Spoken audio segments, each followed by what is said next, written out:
Well, this is taking it to the excess, and this is the receiver line that actually got me started about halfway through COVID into the whole receiver craze, because I never was into collecting and amassing all of these till about a few years ago.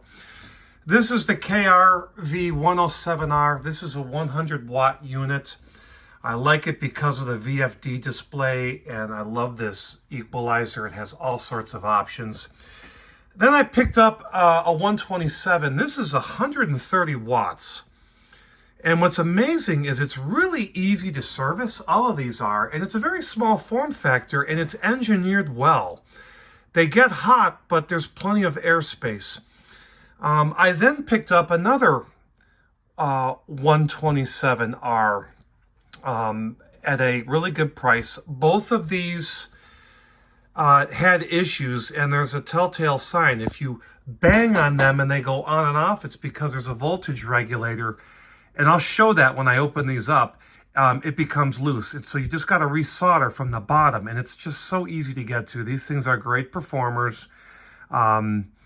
Anyways, as I've been doing, I'm going to be adjusting the amp. The only adjustment for the amp is what's called the idle current. I don't know if that's necessarily biasing, but we're going to adjust the idle current on all three of them, and they should all be at 10 millivolts. I'm going to start with the top, do the middle, do the bottom. I'm not going to actually record all of these, but I will show you a couple things to look for if you're working on these. And then at the end, I'll be hooking these up and testing them, but I'll only do one video tonight on the test. So let me get this top one opened up now that these have been on a while to warm up, and let's get the idle current set right for the top one. All right, I've got the right channel connected right here, and we're at around 4 millivolts. It's supposed to be at 10. So I'm gonna go ahead and spray just a little bit of deoxit on each of these connectors. I don't care, I just do it while it's turned on. And we're going to adjust this guy so it's at around 10. I'd say it was about maybe a quarter, eighth of a turn.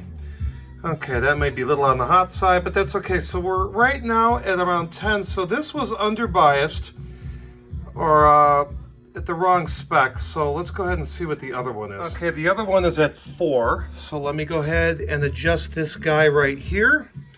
Let's bring this up to 10.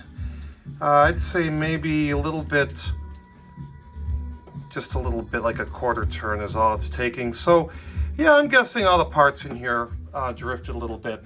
Anyways, I was talking earlier about the #1 fatal flaw in this unit, and I'm going to try to get in here and show you.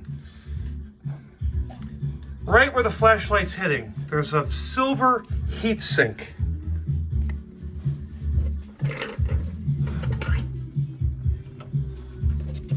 Right here.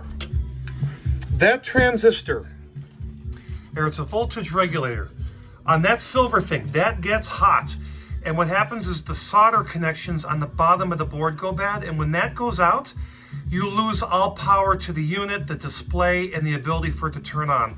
2 of these, all I had to do was solder it, and what I did for the second one I bought, I asked the guy just to tap on it, and sure enough, when he tapped on it, it came on and off. I knew exactly what the issue was. But take a look at the engineering on this. It has cards. These come off. This is it. The power supply, and maybe it's a little bit complex down there, but in general, very easy to get to. And then this is the old school transistors. It's not STKs or anything, but this is the 100 watt version. We are now got the DC current, the bias correct where it should be. I'm going to do the other 2, and I'll let you know what the results are. I'm not going to video them though. Okay, the second receiver here was kind of in a similar situation. It was around 4 on both, 3.9 and 4, and I brought it both up to 10 millivolts. These have been running a while, so they're at the right idle temperature. So this now, they'll both be putting out a little bit better power. Now I'm going to do the third and bottom one next. Okay, the last one was almost not dead on, but it was a lot closer. It was around 7.9 and 8. So it wouldn't surprise me because this one has the brightest display. probably has the least number of hours on it, so I can only imagine that that probably is why it's a little bit more in spec. So I'm going to go ahead and put the other unit in. We're going to power it and crank it tonight, the other 127. But anyways, that's the biasing for this particular model.